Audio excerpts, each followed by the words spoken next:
This is Amplify You, the podcast about you discovering your message and broadcasting it to the world.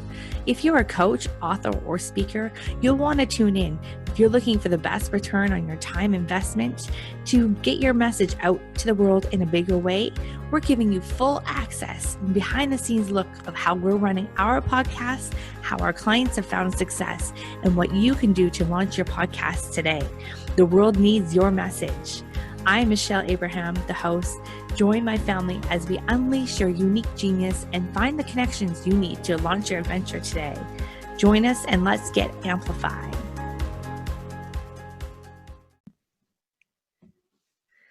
Welcome, Amplify You family. Michelle Abraham here, your host. Today, I am bringing you an Ask the Expert interview. I have brought to you guys a really cool guest. Our guest today has an incredible background. She grew up in a cult, which is really interesting. I can't wait to dive into that.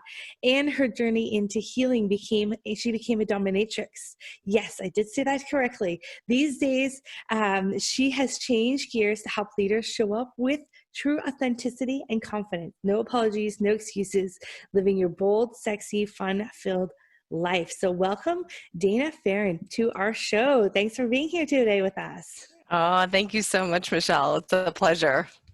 Awesome, Dana. I'm just so super excited. We were connected just recently, and you have you're not only are you a coach right now, you had several books. In fact, 5 books that you've written, and you've been an award-winning entrepreneur.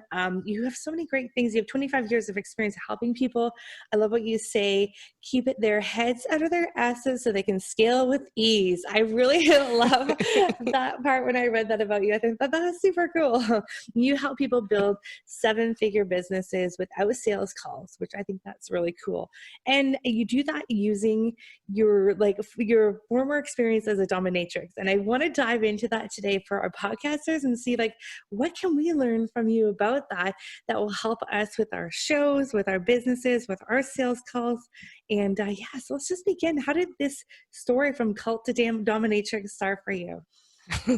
Yeah, it's interesting. It's a very unique background for sure. So I grew up extreme Jehovah Witness, which is a mild cult in the spectrum.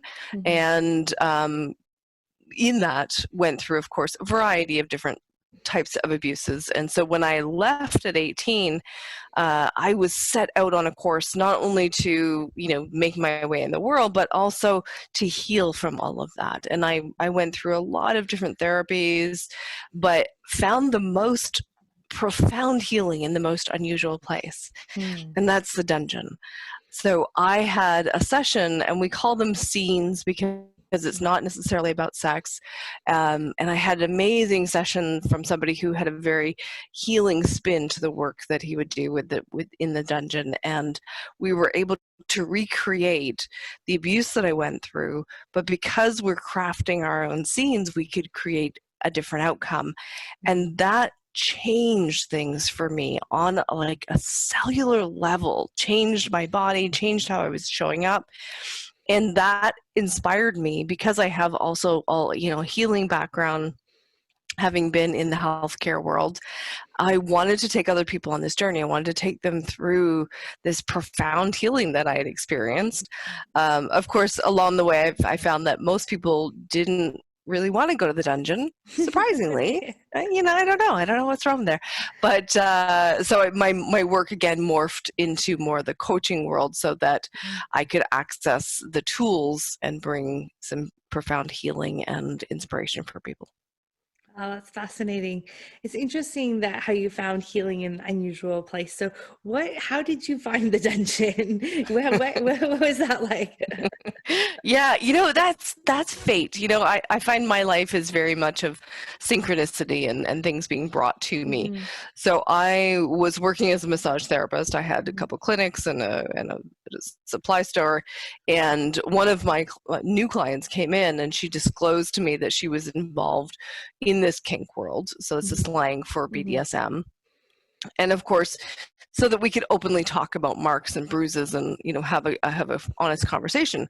But in that, it sparked an interest in me. So every time she would come in for a session, we would get into these great discussions about why do people want this and what is it about, and really blowing my mind on all the preconceived ideas and what I thought kink was about and how horrible I thought it was. And yet here it is, it's nothing like what they portray in the media. Of course, media is terrible at portraying all professions, right? Look at lawyers, right? So it sparked this need to want to get into that, and that's how I ended up in that world. And it was such a gift on many levels. Yeah, that's amazing. It's always interesting to hear how something comes across people's paths, and I am a true believer of the synchronicity. And one of our podcasters, actually, she's got a show called That's Myrony, where she's come up with a new word for it, where that's like Myrony, and her last name is Myronic. So that's why she's put those two together, which I think that's a really cool way of doing it. So yeah, I have to listen to that show if you're like synchronicity, because all about synchronicities in life is very cool. But I wanted to kind of find out, like, what when you started learning about being a dominatrix, did you transform some of the things that you were doing? Like, obviously it transformed your personality and demeanor, and then were you able to bring that into your business as well? Absolutely. So this is what sparked. For a long time I was using the Inner Dominatrix as my platform, my branding, because it did transform my business. So I had this 7-figure business with the massage supply outlet and a couple of clinics, and we hit a bankruptcy and we had to completely restructure.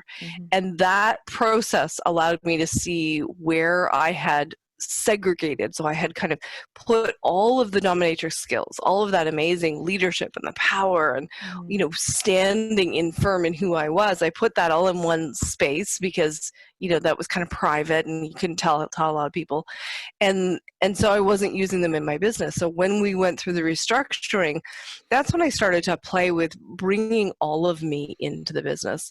And night and day, like, it's incredible, night and day. If I stood in the energy, what I call the Inner Dominatrix, if I stood in that energy, my sales would go up.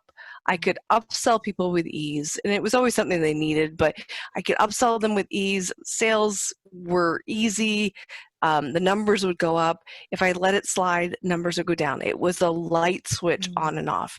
And so for me, this piece of really owning your power and being a leader in a way that is authentic and genuine for you was born out of that struggle, became these tools that I think are invaluable for people, no matter what kind of business they're in. It's incredible to stand in that energy. That's really neat. Is there a way, like, for those of us listening, or those of you listening at home that are maybe not really sure what exactly that means to be a dominatrix and to kind of use that power, can you just share a little bit about what that all means and what that feels like to you as a person that's going through that and then using it in your business? Yeah. So a dominatrix is a term that is used for people who work professionally to, in that BDSM. So 50 Shades of Grey, you've got the whips and chains, but it's about holding a position of power. And here's where it's the mind shift for people, is that the role is actually high-level service. You are holding the power so that the other person can surrender. They can let go. So, oftentimes they'd be working with high-powered men who have loads of decisions, loads of pressure on their plate, and they need to be able to counterbalance. So some people would go for massage, some people would go for a dominatrix session. What it does, it allows them, like I said, it allows you to actually drop in and become fully present. And it's just one vehicle. There's a lot of different tools that we can use to get to that space. But for me, this space of deep surrender, I think, is absolutely vital. However you get there. And I have lots of other ways to get there. I don't need to beat people anymore. Just to make that clear, I don't do that. But this space of deep surrender allows you to connect to who you are.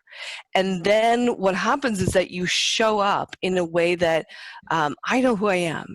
And then I'm fully present and I'm with you. So I'm here on a podcast guesting. I'm here with you. and I'm allowing myself to recognize that there are going to be people listening. And so I'm imagining that I'm connecting with the listeners. And what that does, it creates a resonance, it creates a connection between the people. And of course, when we're talking about sales or leadership, when you connect with the people that you're serving, then they want to get on board with what you're doing. And this is the piece of conversion. So for sales, for interviews, for speaking, it is really powerful. And, you know, we did want to talk about this, what I call it sexual energy, and it's not about sex, but that is kind of the key core piece of getting into this resonance, being able to connect with people. I mean, if our listeners can even just like hear your voice, you can hear that you're connecting. You can hear in your voice how much you are grounded in what you're saying and connecting with your voice and with everything that you have. Like you can hear that in your presence. Yeah, and if I may, I'll just, you know, a little example. So if I allow myself to disconnect from that, so I have to think about disconnecting. So if I allow myself to kind of like, you know, get up into my head, you know, and I start talking to you from my head, and, you know, I'm like thinking about what I'm saying as opposed to feeling what I'm saying. So I'm thinking about what I need to be saying, how do I need to position this, and oh my goodness, what do I need to say in order to convert it, right? You can feel that push energy starts to come through. It feels awful, so I'm going to drop back in. And it also feels higher too, like feels like you're in your head, right? It doesn't feel like you're sunk into your body, into your heart. Yeah. So there's a big difference, and people can feel it. And this is why, like, I wanted to talk about this on your show, because as podcasters, you know, your listeners, if you're a podcaster or you're speaking on stage or you're getting on sales calls, you need these tools to get really deeply connected. And so, do we have time to go into the tool? Let's do it. Okay, cool. So what you want to do is you're going to allow yourself to take a deep breath, and then I want you to imagine being able to, you know, in your mind's eye, drop your energy into your pelvic floor. Okay, so that basin that's formed by the bones of your pelvis, that's your pelvic floor. And so when you drop into there, and then you imagine being able to pull all of that energy up through your spine, and you pull it up through your spine, and then you let it kind of come out each segment of your spine so that it's filling your whole body with this beautiful, powerful energy, because our base is our power center. That is the juiciness, the aliveness. And when you bring that up, then there's a power, but it's not a power over. And this is the disconnect, and why I've kind of been moving away from the dominatrix theme, is that people think dominatrix is power over, but it's actually power with. I want people to feel empowered because they're hanging out with me. Right. That's what I'm looking for. So practice that before you get on a sales call. Play with that energy. I have a lot more in my book, Become a Badass in Business. It goes into the tool a little bit deeper, but it will make a dynamic difference in how much money you make, period. Wow, that's so fascinating, isn't it? And why do you think what's the science behind that? Why is that you think that you'll make more money? Well, I don't know if there's necessarily science behind or it, like but your experience, science, your experience. The woo, the more, you know, energetic piece of things is that, so in our pelvic floor, we have our root chakra. So the root chakra has to do with, you know, like I said, our power, feeling grounded, feeling connected, tribal energy. It is all those themes. And that's, you know, where we start to feel secure about money. You know, we have that piece. So connecting with that energy and bringing it up, we bring that vibration up into our voice. The other thing is that the sexual energy is the creative energy. It is the energy which we get, you know, lit up about what we're doing. We get, you know, really juiced up, right? So you can hear, like, when I get, you know, going about this topic, I'm like, oh, I love this topic. And to exude that from our voice, from our mannerisms, then you invite other people to get excited about what you're doing as well. And so those two pieces combined are a big part of why we are able to then invite people to come and join us on whatever journey it is, whether it's the next podcast show, the sales, or whatever program you're offering. Pull that energy up so that you really invite people to come and work with you. It's also about it being magnetic as opposed to push energy. So it is so much easier to work from this place. I bet you don't feel like you're pushing sales on people. You feel like you're drawing them in a more magnetic, like natural feeling. Yeah. Interesting. Yeah. Yeah, I love that. And I think that's, I mean, that's the way in business these days. Like, I feel like nobody wants to feel like a pushy salesperson. And like, I mean, we don't do business like that anymore, especially as women. Like, we feel like that feels not good to us. But yeah, I can see how this would really feel good, especially if you can really connect into that root chakra. And women especially have such a hard time with the money conversations. And so, pulling that into it and feeling good about what you're offering and your value, especially so many things that we're doing these days is around our value. So any suggestions around that kind of work around our value and, feeling good about that? Yeah, so that starts to open up a much bigger topic, and I'm glad you went there, because the one caveat with the sexual energy and moving this is that if you happen to have money traumas, sexual trauma, those kinds of things still unresolved at a deep level, you're gonna find this challenging. So for you, the listener, if you're finding this challenging to do, if you find it challenging to connect or pull it up, it's not that you're broken, it's not that you don't know how to do it. There just may be a piece that's just not quite clicking because there's still some trauma, and it's kind of like having a clogged artery. It's hard for your body to push the blood around until we move that out. So of course that's a bigger piece to address, and I'd suggest that you reach out to somebody like myself to work through that. But the worth piece, I think, for today, I would invite people to lean into the idea that worthy is a lie. It is a construct that we have come up with in order to be able to shame ourselves. And so the invitation is, what if you ditched the concept that you could ever be worthy and you asked for money because it's part of business? Interesting. Changing out those old paradigms and thinking, those old ways of thinking, right? Yeah, I mean, like, whose idea was that to put shame around asking for money for something that you're doing as a job and making it but worth, right? Like, seriously. Yeah. That was something we should have ditched a long time ago. Yeah, I love that. That's really cool. Yeah. Yeah, I mean, I think our audience is getting so much value from this. I mean, I am especially as well.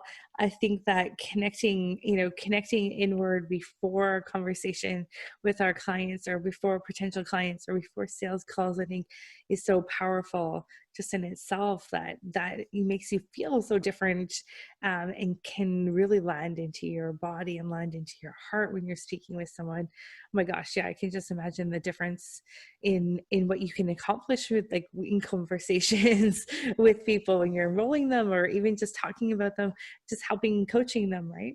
So this works obviously in many different ways. And how did you start incorporating it into your business, going from from being a dominatrix to then using it in your business? Was there any steps that we should know about that you took to start incorporating it? So, what I teach people and what I did are different things, because, becoming a dominatrix, this became kind of part of my DNA. Right. So for me, all I need to do is imagine dropping into that energy, and I can call all of these layers in. So for other people, it's about practicing it, getting connected with it, having the feedback from somebody else who can read your energy. And this is one of my great talents. I'm really good at being able to see what's going on with people's energy fields, track it, and give you feedback. and say, okay, well, hey, a little more of this, a little more of that, or maybe we need to clear out some aspects here. That feedback, just like if you're, going to go run a triathlon, you're going to work with a coach to help you, perfect your skills and your technique. But even for now, pick up the book, get into the tools, try it out. And even, as a newbie, I promise it will make a shift and a lift in your interactions with people. I feel like even just knowing about it makes a difference, or like makes a shift, right? Like, yes. Just even like hearing it in that little exercise we did at the beginning, just that alone, I think like changes your physiology a little bit. I think that's so fascinating. And then, so tell us a little bit about your book. Like, how did you start writing the book, and why did you all of a sudden be like, oh my gosh, this is now when you're restarting your business from the ground up again? What was that like, and how did you kind of like start working your way back up again? Yeah, so my main book, the Become a Badass in Business, is actually my second book. The first one I got out so that I would have something for launching my coaching practice, and then this one, I knew I needed to tell my story. I needed to bridge it for people as to how does it make sense in business, draw those connections. So that was, part of my motivation. And then I dropped into, well, what do I want my readers to get out of this? And so I looked at, I want them to have tools, whether they work with me or not. I want them to have some good basic tools that, and not necessarily all basic, because the sexual energy is not necessarily a newbie one, but having those tools so that they can start to step into that energy, their badassery, if you want to call it that, to stop apologizing for who they are and how they move and how they look and all of those pieces, and own their brilliance. That was my love and my passion for writing it. I was thinking about who was going to read it, and it's been such a gift to have people come back and say they're reading it for like the third time, and keep applying the tools. It's amazing. That's so cool. So tell us about like some of the transformations you've seen some of your clients go through and like what they've experienced. Oh my goodness, so much. It's funny, actually, today I was updating my testimonial page and, getting to go over those again. So one of my clients, she transitioned out of a job that was completely disempowering for her. She was basically working minimum wage. And in our sessions, she leaned into getting her real estate license. She's been in real estate for less than a year, and she almost made the top level award in her first year of real estate. She had 1 month this year where she made $100,000 in commission. Wow. Commission, not sales, commissions. So, she's done tremendously well. I had another, pardon me, another one of my clients, we took her sales close rate, and this is with her team. So I worked with her, and then the trickle-down effect happens. So she's being a better leader, and her team sales close rate went from 37% to 68%. Now, at her level, that's a huge difference. So, that's amazing. I've had lots of clients where we've, taken the trauma out of their body and opened up a world of possibilities in their life, in their business, how they're moving. It's been absolutely such a gift. I love them all. Wow, that's so cool. I just love hearing all the testimonials and all the changes and the things that like by hearing women stepping into their power and stepping into their brilliance is just so change the world. We can change things. Like there's huge things that can happen when we do that. Do you see in your work like reasons like, well, why wouldn't some women do this? Like what's holding people back, you think? Oh, okay. I love this topic. Besides what you said, there was like some trauma. Maybe that's still unresolved trauma. That's definitely a layer. Yeah. But there's also some fascinating pieces when we look at women have only really been in business, and working in the workforce for the last 100 years. It's not very long, not even really 100 years. Since the 1950s, seriously, 60s. So we don't have a long track record. Women have unfortunately not had a great track record for helping other women to rise up. So we haven't done the lift as you climb. And, there's been a lot of clawing the way to the top. And then we have what I call the sisterhood wounds, where we have a long-standing history, and this is going back millennia, where women were at war with each other for the best mate, because getting the best mate meant the best survival. Because we go back way in time, and unfortunately some of that has carried forward where we fight each other. So those layers, along with just not really having great mentorship, I think has left a lot of women floundering, not feeling comfortable, and then how that shows up is like, well, I'll play small because that feels a little easier, safe. Whereas and I see it entrepreneurial wise is where we see the pay gap the most. A guy will come into coaching world and he'll set his rates at an $8,000 package, and the same package, same industry, a woman will come in and charge $2,500. And it's terrible. And then as the years go on, the gap widens because the woman doesn't suddenly jump up equal. Or if she stays in business at all. Well, at $2,500 you don't have enough necessarily to keep it going. So it's a real problem, and there's a definite need here for women in business to really step in and own their power in a big way. Especially around money. That's interesting. Yes.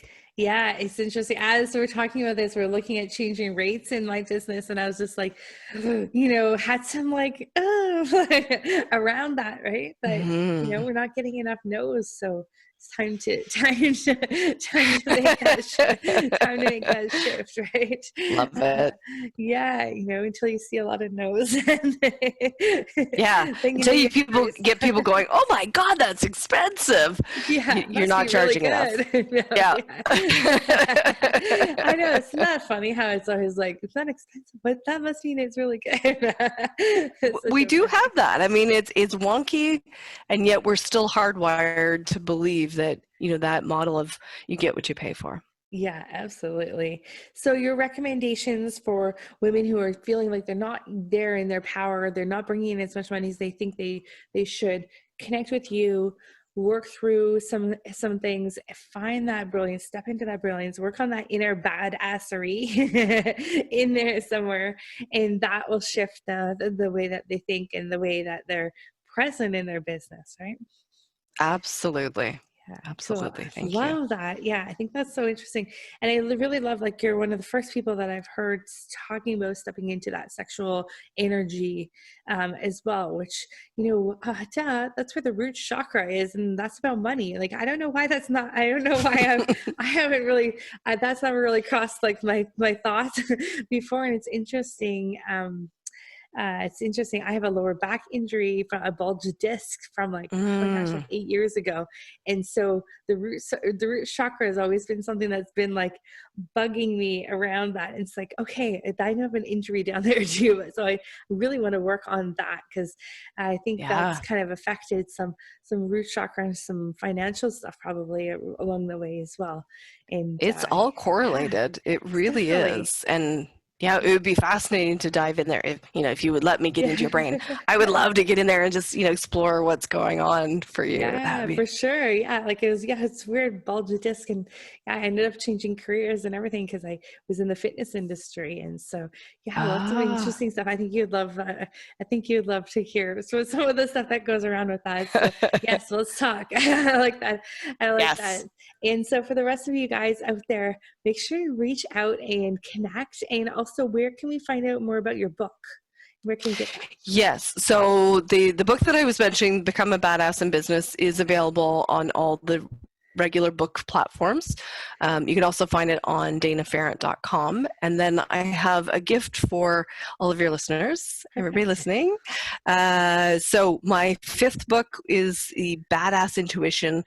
And this is kind of a starting point for really getting to step into trusting yourself and, following your knowing. So it's a 6-week step-by-step process to get you not only listening to your intuition, but actually following it and following those niggles that will lead you to the gold. So badassintuition.com.